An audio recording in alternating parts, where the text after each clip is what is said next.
好，咁事不宜遲啦。咁今日咧，我哋呢個 session 咧就會分兩部分嘅。咁我咧就係香港中文大學李福善海洋科學研究中心嘅博士研究生啦。咁我今日咧就會講呢個白放珊瑚同埋其他珊瑚亞門嘅分類同鑑定。咁之後另外一個部分咧，嗰啲Echinoderm即係嗰啲棘皮動物咧，就會由我嘅 labmate 去講嘅，係啦。咁我哋成日講嘅珊瑚啦，咁就其實佢係喺呢個珊瑚亞門下低，主要係喺珊瑚亞門下低嘅嘢啦。咁珊瑚亞門咧，主要就分咗兩個大嘅綱嘅，就白放珊瑚啦同綠放珊瑚。咁啱啱都聽過呢個 Justin 同學講嘅石珊瑚咧，咁佢就喺呢個綠放珊瑚綱下低嘅。咁綠放珊瑚綱下低咧，仲有其他嘅珊瑚啦，好似黑珊瑚啦，同埋其他嘅海葵嘅。咁我就主要會講呢個白放珊瑚同埋其他石珊瑚以外嘅一啲香港會見到嘅綠放珊瑚啦。咁咩係白放珊瑚咧？咁顧名思義啦，咁綠放珊瑚佢係有一個綠重嘅對稱，咁白放珊瑚咧就係有個白重嘅對稱啦。咁你見到佢出面個觸手啦。咁啱啱聽過石珊瑚佢嘅觸手嘅數量可能係6嘅倍數啦，即係可能12、24咁樣。但白放珊瑚咧，咁已知咧，其實我哋數下1、2、3、4、5、6、7、8，係啱啱好8條嘅。咁已知咧就通常係得8條而唔係8嘅倍數啦，係得8條觸手嘅。咁同埋佢個觸手個模式咧，佢係好特別嘅。佢係你會見到一條觸手上高仲會有啲小分叉咁樣出嚟，好似一塊羽毛咁，我哋就叫羽狀觸手啦。咁所以我哋除咗數佢個數量之外咧，我哋睇佢個觸手嘅形態咧，都可以見到佢係啦，佢係一種白放珊瑚嚟嘅。咁同埋白放珊瑚啦，基本上99.99% 嘅品種咧，佢都係會係一個群落嘅生物啦。佢會生一個 colony， 就係呢度我哋見到一粒粒，咁就係各自一個珊瑚蟲一個 polyps 啦，咁佢成堆 polyps 組成咧，就會組成一個 colony 嘅 autocoral 啦。咁而呢啲 colony 咧，佢係幾特別嘅喎。佢有啲咧淨係得一種模式嘅 polyp， 咁我哋就叫 autozooid 啦。咁獨立個蟲，咁佢又真係好獨立嘅。咁食嘢啊、繁殖啊呢啲功能，佢哋全部都可以由呢個 autozooid 去做嘅。咁而有啲品種咧，佢就好特別嘅，有啲 polyps 咧，佢會突化成第二種 siphonozoa， 我哋叫管狀過蟲。咁呢啲管狀過蟲咧，基本上就係一個窿同一個管，去俾啲水啊嗰啲通過咧，就好少有進食功能啊，或者繁殖嗰啲都冇嘅，係啦。咁呢個就係一種白放珊瑚嘅特色啦。咁同埋同石珊瑚一樣啦，咁佢某啲嘅品種咧，係可以同共生組去共生，去做呢個光合作用嘅。咁但有啲咧就可能喺深水啲嘅白放珊瑚咧，佢哋就係冇呢個共生嘅形式嘅。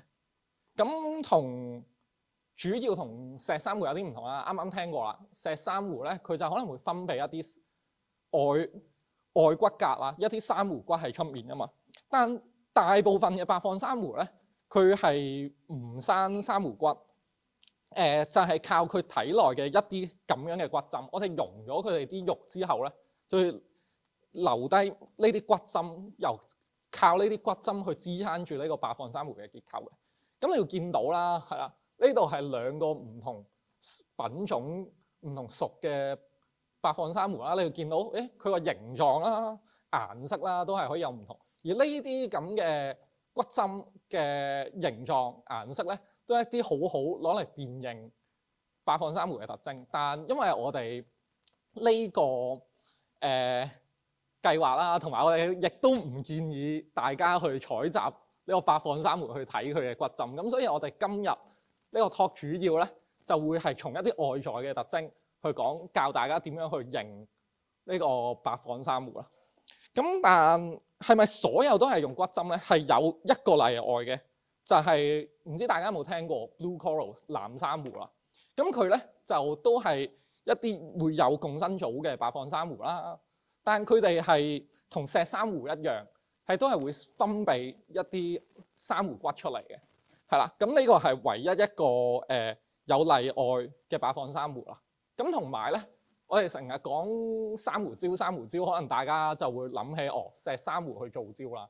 咁而藍珊瑚咧，佢都係可以做礁嘅。咁同埋除咗藍珊瑚以外咧，有一種白況珊瑚Scarophytum 咧，佢咧就會佢啲骨針啊，佢生得好快啦，累積咗好多骨針之後，都會變成一個好硬嘅結構，我哋叫骨針岩 （spiculite） 去做一個軟珊瑚礁嘅。咁呢個都係好以前可能唔同嘅人都會忽略咗呢個白況珊瑚造礁嘅能力，係啦。咁係啦，你會見到8條觸鬚啦。咁而白況珊瑚咧，咁佢都會有好多唔同嘅形態啦。即係我哋會見到好多分支，好似一棵樹咁樣樹形啦，一啲好扁嘅表腹形啦、邊形啦，即係一啲冇分支一條條海邊 seaweed 嘅邊形啦。咁一啲可能佢啲分支好 fuse 埋一齊，好似成把線咁 sea fan 啦，我哋成日講嘅線形啦。咁好 bushy 嘅係啦，一啲蟲形嘅一啲軟珊瑚啦，同埋生到成隻手咁好多手指嘅，咁一啲指形嘅白況珊瑚啦。咁仲有好多唔同種類咁，呢啲咧就大概講下一啲常見嘅形態，你就會見到白況珊瑚，大家都係白況珊瑚，但佢個樣咧係好唔同嘅。咁我哋成日聽白況珊瑚啦，除咗啱啱講過嘅藍珊瑚啦，咁仲有軟珊瑚、柳珊瑚同海筆啦，咁都係一啲好形態各異嘅白況珊瑚。咁軟珊瑚啦，咁就係一啲冇軸心，通常就係睇落好肉質，好有啲肥嘅感覺啦，係啦。咁軟珊瑚咁就係一啲共肉，佢會包住一啲骨針去支撐佢嘅結構啦。咁而另外柳珊瑚啦，我哋成日講嗰啲 seaweed 啊、sea fan 啊，通常就係啲柳珊瑚嘅。你會見到佢有一個明顯嘅主軸，呢啲主軸咧就通常係由一啲蛋白質啦或者鈣質嘅骨架去支撐住佢哋成個 fan 或者成條 weed 嘅結構啦。咁藍珊瑚啦，啱啱講過啦，一啲係會做珊瑚骨，好似石珊瑚咁嘅白況珊瑚，同埋 sea pan 啊 ，sea pan 海筆，咁邊度似支筆咧？其實佢係似以前啲人寫嗰啲羽毛筆啊，就好似羽毛筆咁樣嘅一啲 sea pan 啊。咁而呢啲 sea pan 係啦，都好特別嘅，佢哋會鋥落沙入邊嘅，係啦。咁我哋見到啦，呢4種好形態各異嘅白況珊瑚，咁係咪就係4大類咧？咁啱啱可能留心嘅人就見到，啱啱白況珊瑚其實佢係分咗2大類啊嘛。但其實咧就唔係咁簡單嘅。即使佢哋形態各異啦，其實一啲做白況珊瑚嘅分類學家咧，佢哋會發覺，咦，有啲軟珊瑚嘅某啲結構同某啲柳珊瑚又好似，某啲柳珊瑚嘅結構又同軟珊瑚好似喎。咁就發覺，好似亂晒大龍咁，跟住又有佢哋有嘗試過將軟珊瑚同柳珊瑚歸埋一類啦，但都係好近年啦，一啲靠個基因分類佢個親緣關係咧，先發覺，原來呢個軟珊瑚同柳珊瑚唔係一個好科學上我哋講嘅正式分類嚟嘅。咁就係白況珊瑚咧，主要係分咗2個 order 2個目，一個軟珊瑚目啦，咩啦 Calceolacea 啦。同一個硬軟珊瑚目啦 Scaraeosaceae 啦，咁就係呢個藍珊瑚同海筆同一啲可能有鈣質骨架嘅柳珊瑚同少部分嘅軟珊瑚就掉咗去呢個 Scaraeosaceae 啦，咁同剩低嘅軟珊瑚同一啲可能蛋白質骨架嘅柳珊瑚咧就掉咗去軟珊瑚目嘅，係咪好亂咧？係啦，就係因為白況珊瑚咧，佢本身個分類咧。就係咁亂啦，但因為佢哋個形態都係好唔同，即使呢啲軟珊瑚、柳珊瑚唔係一個好正式嘅科學分類啦，但係我哋仍然會經常攞嚟，即係方便我哋日常溝通都會保留咗呢啲稱呼嘅。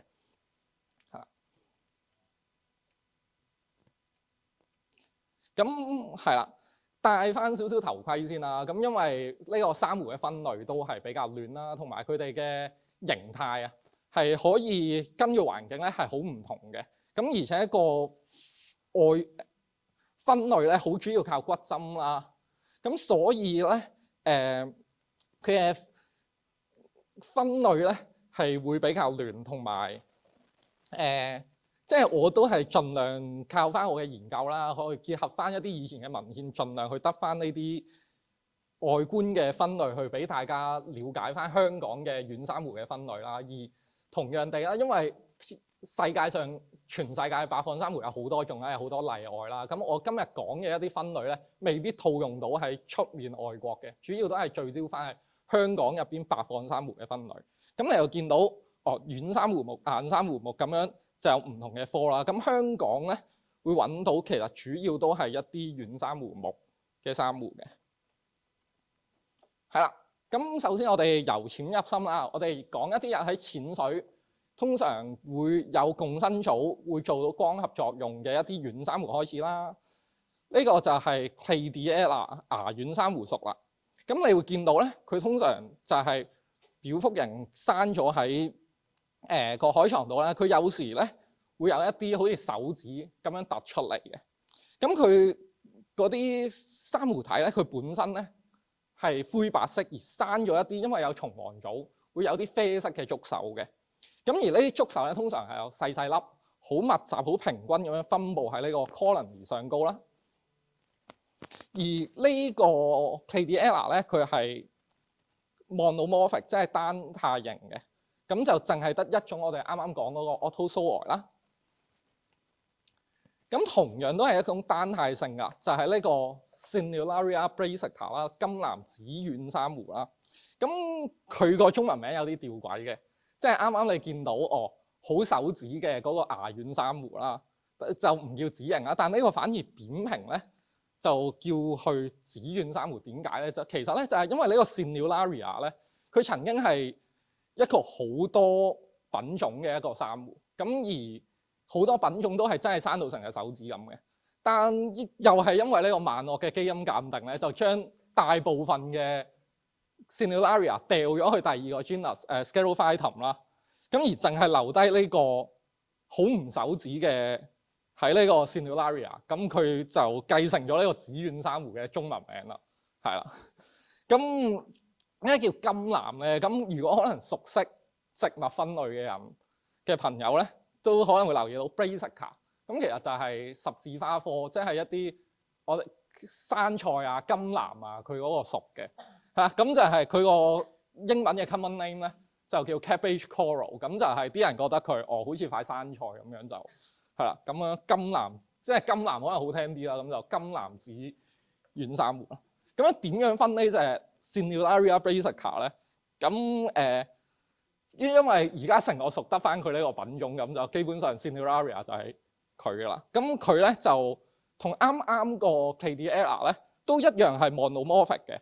但佢好唔同，佢個我哋見到啦，佢個polyp 個珊瑚蟲咧係好大、好突出嘅，同埋通常邊邊密啲啦，中間就好疏嘅。同埋啲顏色上咧，你又見到係個 colony 係啡色，而個 polyp 係黃綠色嘅。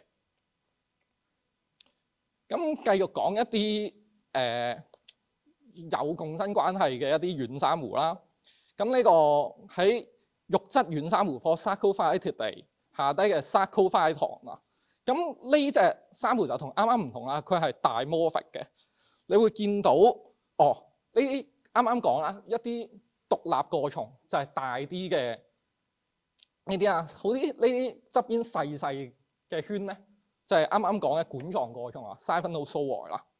咁就你可以從佢係單態啦定雙態去分呢啲 genus 嘅。而呢個 genus Sarcophyton 咧，睇條邊啦，你會見到接起身嘅，我哋叫葉狀隆起啊。咁而同一個科有另外一隻軟珊瑚，佢都係會有雙態性嘅。你會見到啊，伸出嚟好大嘅呢啲 Autozoa 同好細呢啲點點嘅管狀個蟲 Siphonozoa。咁同啱啱嗰個genus 咧就有啲唔同啦。你見到佢條邊咧唔會成條接起嘅，但佢會有一啲好似山脊咁樣，我哋叫脊狀隆起啦。但你見到佢條邊咧都算係貼住個地嘅，唔會好似 Sarcophyton 咁樣接起啦。係啦，咁我哋總結下一啲香港常見可能會有Zooxanthellae 去做光合作用嘅一啲淺水嘅軟珊瑚啦。咁我哋首先我哋可以睇下啦，佢啲 polyp 係 monomorphic 定 dimorphic 啦。monomorphic 就有兩隻 genus， 咁就睇佢個 polyps 啊。如果佢啲 polyps 係細細粒，好平均咁樣分散喺個 colony 上高咧，就係呢隻 Cadiella 啦。咁如果佢粒 polyp 係好大，黃綠色，跟住然後咧就會係呢個 Signularia 嘅。咁而 dimorphic 嘅Autocoral 咧，咁你就睇條邊啦。啱啱講啦，如果咁樣接起身嘅就係 Sarcophyton 啦，而冇接起身，淨係有一啲好似山脊咁樣喺側邊咧，就通常係 Lobophyton 嘅，係啦。咁主要香港有做有蟲王組做光合作用嘅咧，就係啱啱嗰啲啦。咁我哋開始落深啲啦，你哋可能落到8至10米啦，都仲唔太深、唔太暗嘅地方咧，你就好經常會見到呢隻Dendronephia 啦。呢個啲人通常叫海雞冠啦。咁因為咧，其實佢咧就係食一啲浮游嘅藻嘅，咁所以佢咧通常都唔會落到太深，因為啲藻咧佢太深做唔到光合作用就冇嘅，咁所以佢就通常喺啲仲有少少陽光嘅位嘅，可能8到12米嘅地方啦，係啦。咁而呢個 Nephia 咧之後會見好多嘅，咁其實呢個 Nephia 咧本身係希臘文解雲啦，咁就可能佢哋就覺得好似一嚿軟綿綿嘅雲，就通常一堆 Nephidae 啊、Nephia 啊就係咁樣嘅。但呢個就係激啦，就係講緊呢嚿雲係佢有好多呢啲突出嚟嘅哚哚，就好似好吉嘅感覺。咁而我哋細睇啦，呢個 Dendronephia 佢個分類咧，你會見到佢一個好特別嘅特徵，就係佢呢啲骨針啊係會伸晒出嚟突出嚟嘅。咁就講就會俾人一種好吉嘅感覺啦。跟住同埋佢啲珊瑚蟲咧，佢收埋就係咁樣一個波，佢唔會成個縮入去個體內，就會變成一粒粒波咁樣嘅。咁而呢啲Dendronephia 咧身上咧係會成日跟住一啲唔同嘅 invertebrate 啦，就好似上次我哋曾教授講過嘅一啲槍蝦科嘅合股蝦屬嘅一啲槍蝦啦，同埋芬尼講過嘅一啲螺啊，佢係會食呢啲 Dendronephia， 而且佢又扮到好 Dendronephia 咁嘅呢啲百氏疑鼻螺，咁樣就黐喺上高嘅。咁又係啲 Nephia 啦，咁呢隻就係叫 Scaronephia 啦。咁同 Dendronephia 嘅分別，你會見到，佢成個冇咁吉嘅，佢冇一啲啱啱嘅骨針咁樣突出嚟啦。而且你見到佢收縮嘅時候咧，佢嗰個 polyp 咧係縮翻入去，淨係留低一啲點喺出面嘅咧，唔會好似 Dendronephia 咁樣有個波喺出邊嘅。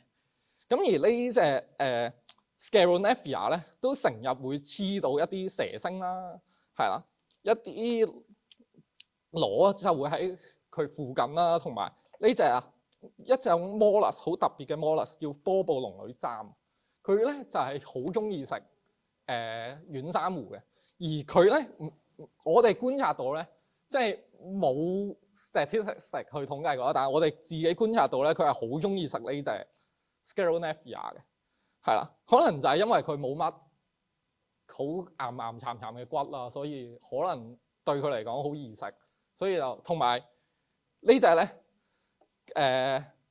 軟珊瑚呢隻 Scaronephia 咧係可以生得好密嘅，係啦。大家如果成日講睇啲水底花園，見到咁樣一片又淡紫橙色嘅花園咧，咁其實就係一大片嘅 Scaronephia 嚟嘅。咁其實你會見到啦，佢有時有啲呢啲花園係橙色啦，有時係粉紅色啦。但我哋基因鑑定同埋睇過啲特別嘅特徵咧，但應該係同一個物種嚟嘅。咁佢就係同一個物種，但佢可以有唔同嘅顏色嘅。咁又係呢個 Chironephria，咁佢又係粉粉地啦。但佢整個感覺咧，就會俾人感覺係柔弱啲。佢通常就好細個嘅，可能係即係唔夠10 cm 啦。通常佢整體細啲，同埋你會見到佢個感覺係比好似頹啲咁樣謝晒嘅，係啊。咁同埋我哋細睇啦，咁其實佢個顏色咧，我自己覺得係好特別嘅，係呢個粉紅配黃色，我覺得係幾靚嘅。同埋佢啲polyps 咧係一粒粒，好似有一個雪糕杯咁樣裝住一球雪糕咁樣嘅，係啊。咁而佢咧都好經常會俾啲蛇星纏咗喺上高嘅。咁有一隻 Nephi 嘅嘢啦，咁呢隻就係 Nephigorgia 咧。咁你就會見到，佢都係好似好頹橙色細細棵，但佢個 polyp 咧，你會見到係好唔同嘅。佢唔係咁樣黃色一個杯咁樣，佢係一個好似火山形嘅鱷口咁樣伸咗一粒好大嘅 polyp 出嚟啦。咁呢個就係呢個 Nephigorgia 嘅變形啦。咁仲有一種啦，係比較少見啲嘅，但都係比較特別嘅軟珊瑚啦。呢個 Pseudorhoites 啊，咁佢個 common name 就係 Christmas tree coral 啦。咁佢就顧名思義啦，佢有啲似聖誕樹嘅，同埋佢咧，佢通常喺沙地啦，而且佢係好可以縮得好勁。本身你見到啦，冇俾人騷擾咧，就咁大棵啦。跟住但佢一受驚嚇一縮咧，由咁大棵佢可以縮到可能得幾 cm， 係啦，基本上縮晒入個杯嗰度嘅可以。咁就係呢個 Christmas tree coral 啊 Pseudorhoites 啊。咁啱啱講咗好多唔同軟珊瑚啦，咁我哋就開始講下一啲柳珊瑚啦。咁呢隻啦 Archaeophorgyia， 咁有冇 diver 去過嗰啲薰衣草花園啊？成日我哋見到啲紫色啊、粉紅啊，其實呢隻色咧就基本應該就係呢隻 Archaeophorgyia 啦。咁我哋除咗睇佢顏色咧，我哋去細睇翻佢個 polyp 啦。你會見到咧，佢個 polyp 咧就係好圓筒形，好似成條管咁樣突出嚟嘅，而且佢個 branch 咧係好幼，一個好幼嘅 branch 突咗一條好幼長筒形咁嘅 polyp， 咁就係呢個 Archaeophorgyia 嘅特徵啦。咁佢另外有一個 species 咧係會黃色嘅，但比較少見。但通常我哋成日見嘅薰衣草花園就係另外一隻啦 Inermis 啦，係啦 Archaeophorgyia， 但都係 Archaeophorgyia 嘅呢個屬嘅。咁呢個科下底有另外一個屬啦 Echinogorgia 棘柳珊瑚啦。咁你會見到其實呢個科嘅成日都係刺啊、棘啊，即係又係，但你見到咦佢刺喺邊咧？其實都係講緊佢入邊嗰啲骨針就吉吉嘅。咁而呢隻 Echinogorgia 咁佢個特徵咧就有啲唔同嘅。佢就大概係一個線形啦，但佢啲分支咧比啱啱咧就會係短啲嘅。佢係一啲好密集、好短嘅分支咁樣去做出嚟，同埋佢啲 polyp 你會見到啦，其實佢都係一粒粒，冇啱啱 Archaeophorgyia 咁樣成條管咁樣突出嚟嘅。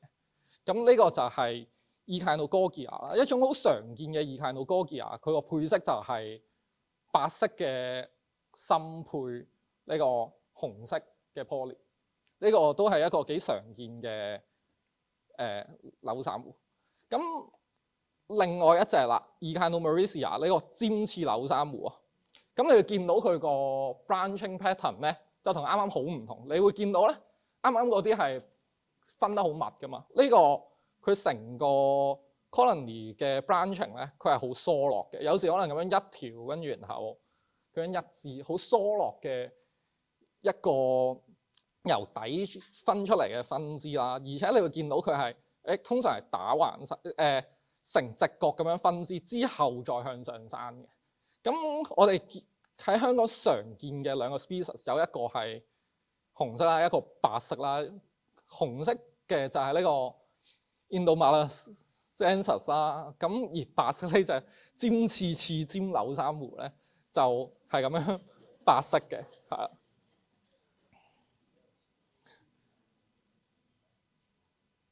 咁呢個尖刺柳珊瑚咧，我哋其實成日即係我哋之前做研究就發覺佢成日咧都會黐咗好多唔同嘅生物喺上高，一啲 crustacean 啦，即係嗰啲排骨蝦啊、寄居蟹啊呢啲啦，同可能一啲蛇星啦，同埋一啲唔同嘅螺都好中意黐喺佢上高嘅。咁大家見到呢隻 Echinomeresia 尖刺柳珊瑚咧，都可以留意下上高，有冇啲蝦喺上高？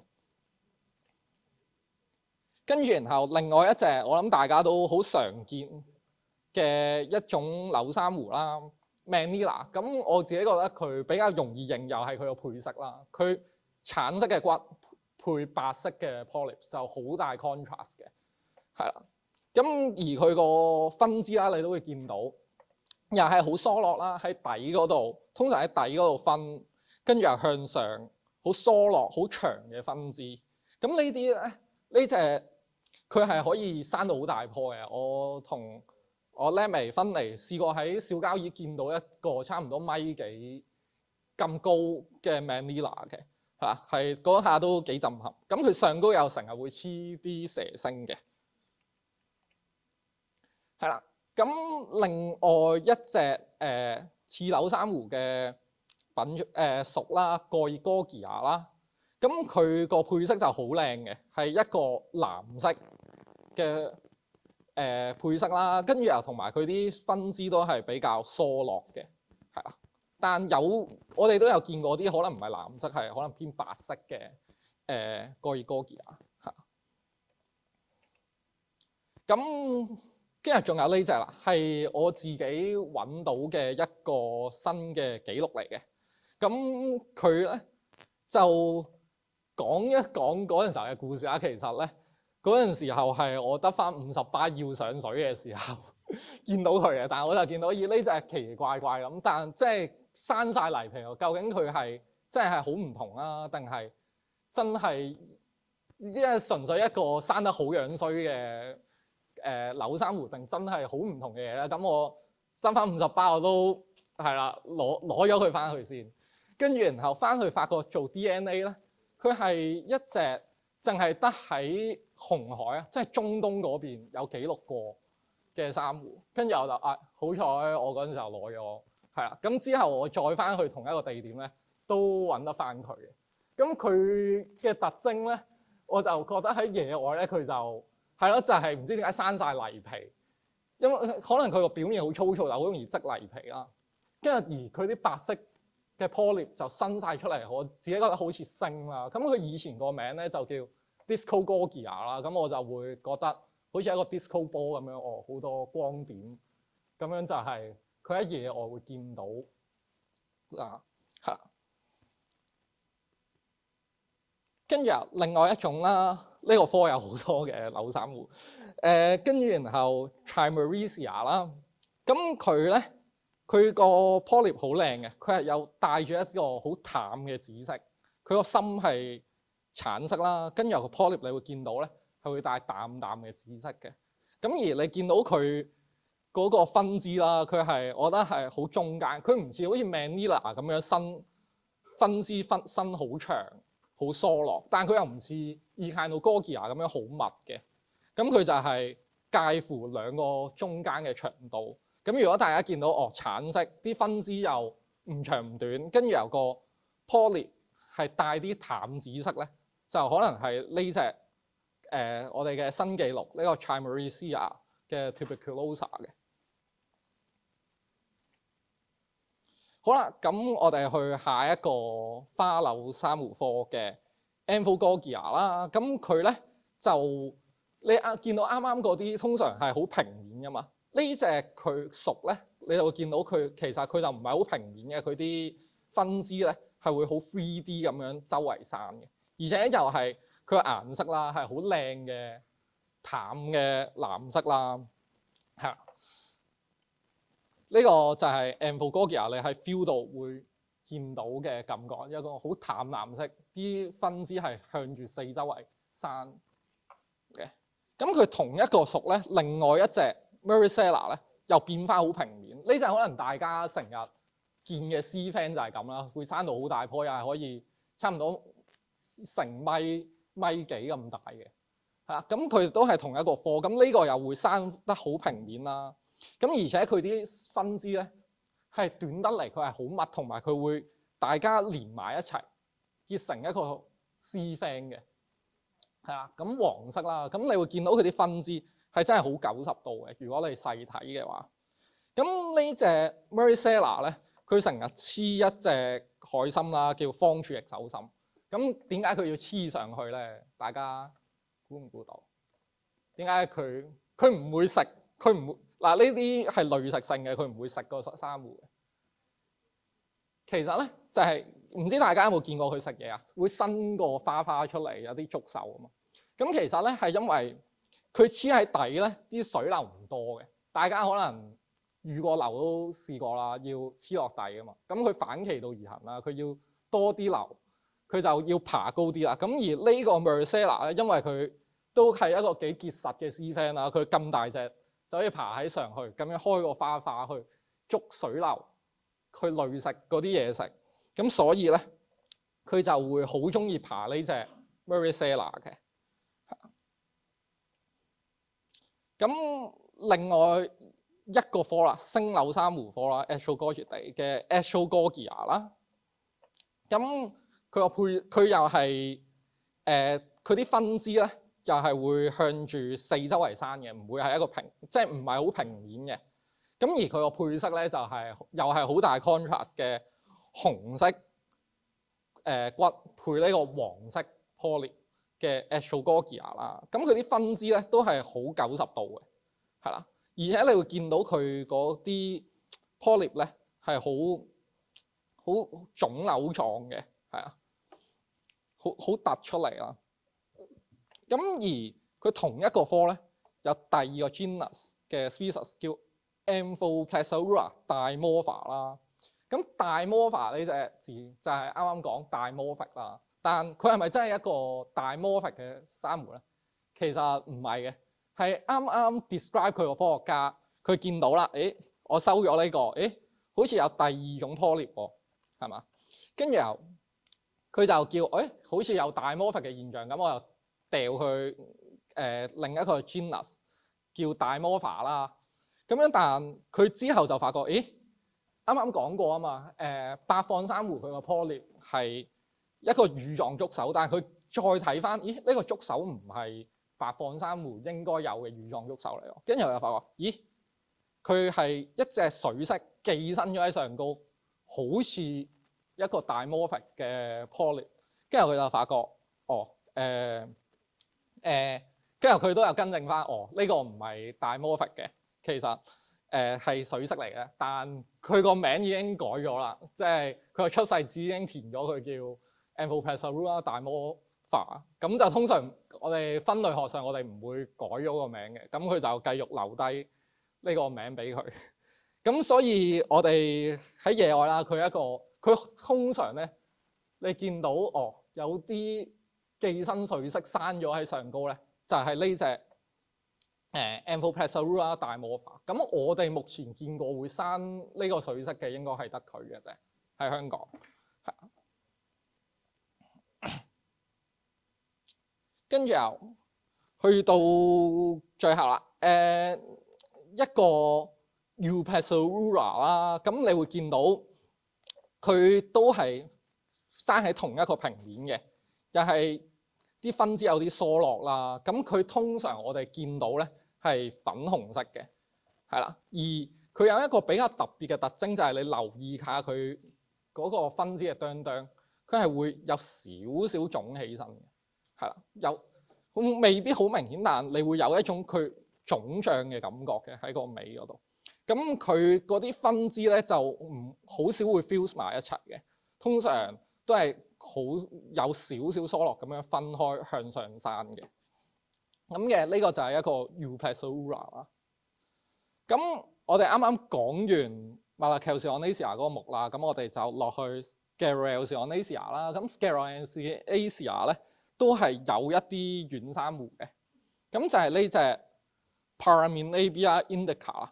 咁佢就香港主要常見有2個品種啦，但最近浸大團隊佢哋又揾到一隻新品種啦 ，Inflata 啦，係啦，就係咁 indica 啦，就係咁樣好似一個一隻手指咁樣生出嚟啦。跟住而另外一隻咧就係 Rubeosa 啦，咁佢就係一個手掌咁樣生好多隻手指出嚟嘅，咁就係呢2個品種嘅變形啦。咁浸大新發現嗰隻 Inflata 咧就好似 indica， 但佢個底有啲腫啦，係咯。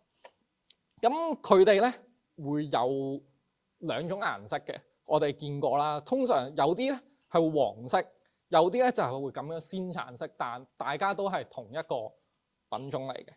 而呢隻軟珊瑚咧都係會有一個相態性啦，你會見到新出嚟嘅 Autozoa 啦，同埋你見到新出嚟嘅呢啲 polyp 之間嗰啲點點咧，就係佢個管狀過蟲 Siphonozoa 嘅，係啦。咁而 Sclerosionaceae 佢有一個好常見嘅一個科 Eliselidae 咧，係啦，就我哋佢通常咧就係好橙色嘅。我哋睇嗰啲 polyp 咧，佢就可以縮得好勁，變成一個個好似小山丘或者好似鱗片咁樣嘅結構啦。咁認住呢個樣就係呢個 Eliselidae 呢個邊珊瑚科嘅常見嘅 polyp 嘅樣啦。但佢下低嘅 genus 咧就會係透過佢嘅生長形態同埋佢嘅骨針去分。我之後就會慢慢講嘅。係啦，係啦，佢有4個屬嘅組合咧，就係要睇佢嘅形態啦，同睇佢嘅骨針嘅。你會見到佢好分支，好一個 bush 咁樣嘅咧，佢咧就可能有2個屬嘅，呢個 Elisella 邊珊瑚屬啦，同呢個 Dichotella 牙相叉邊珊瑚屬啦。咁呢2個咧，佢哋大家各自都有啲形態變化，而且係會有 overlap 嘅。但呢個喺野外上基本上係分唔到嘅2個屬，係真係要睇骨針啦。你會見，如果攞完 sample 睇個骨針係一啲我哋叫紡錘型嘅骨針，你會見到好似車衣，即係以前衣車嗰啲紡錘咁樣一條嘅骨針咧，就係呢個 Elisella 啦。咁如果佢係咁樣一個錘形，我覺得好似有一個雞錘咁嘅骨針咧，就係呢隻 Dichotella 啦。咁而變形咧，就又係根據佢2個骨針，你會見到係一個，如果佢係好 spindle 嘅咧，就係呢個 Femorella 啦。如果又係雞錘咧，就係 Juncella。但香港 Juncella 係有記錄過啦，但我覺得應該係好罕見嘅。我之前做研究都未遇到嘅，係啦。咁所以你喺野外見到一個邊形咧，你基本上可以當佢，而冇得睇骨針嘅情況下咧，你基本上可以當佢係 Femorella 呢個屬嘅。咁而呢個屬一個最容易分嘅 genus 就係呢個 Ferricella 啦，線邊珊瑚啦。咁佢顧名思義就係好線嘅，咁我覺得佢係好靚，通常見到都係好靚一個好平面嘅一個線啦，而且佢啲分支咧係比較幼嘅，係啦。咁就係呢個就係呢個邊珊瑚科嘅嘢，係。咁最後啦，一個應該大家可能比較少見嘅 C-Pen 啊，咁咧啱啱講過啦，佢就係好似一支羽毛筆咁樣嘅，呢啲就係佢嘅 polyp 啦。咁佢中間咧就會有支鈣化嘅骨啦，而佢上高咧就會係成日住咗一啲瓷蟹嘅，就係咁樣有啲波點嘅。咁佢咧就會捐入沙啦。我哋做研究嘅時候嘗試去攞佢嘅樣本咧，永遠都唔夠佢快嘅。基本上一掂佢咧，佢就成個縮咗嚟沙。同埋咧，之前有日本嘅研究咧，就發現咧某啲品種咧，佢唔止入沙喎，佢仲可以喺沙嗰度走喎。佢可能縮完入去喺下底爬，喺第二個位嗰度伸翻出嚟，去走佬嘅，係啦。咁所以咧係好難攞到佢嘅 sample 嘅，我哋係啦。咁講完白放珊瑚啦，我再講翻一啲香港會見到石珊瑚以外嘅陸放珊瑚啦。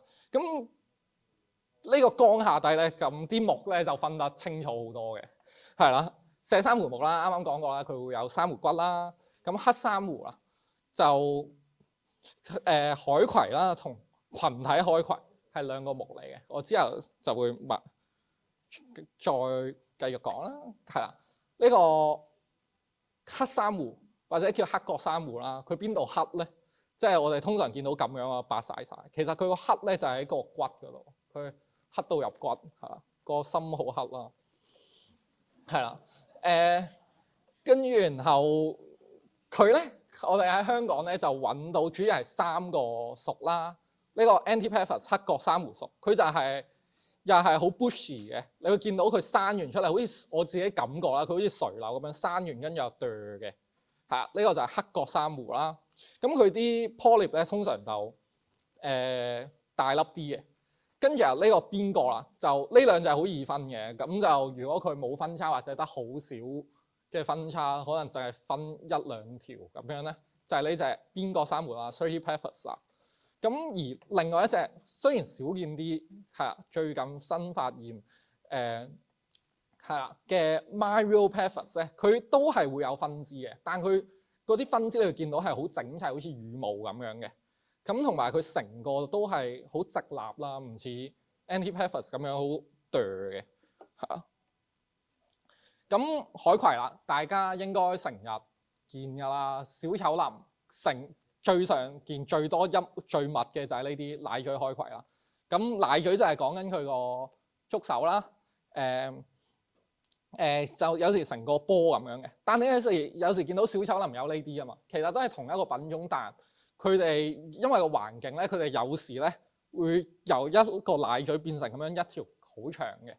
咁大家我諗 diver 除咗去揾 Nemo 之後，應該都好成日去揾海葵蝦。佢哋就好中意呢啲奶嘴海葵嘅，係啦。呢個就霍士賓蝦啦。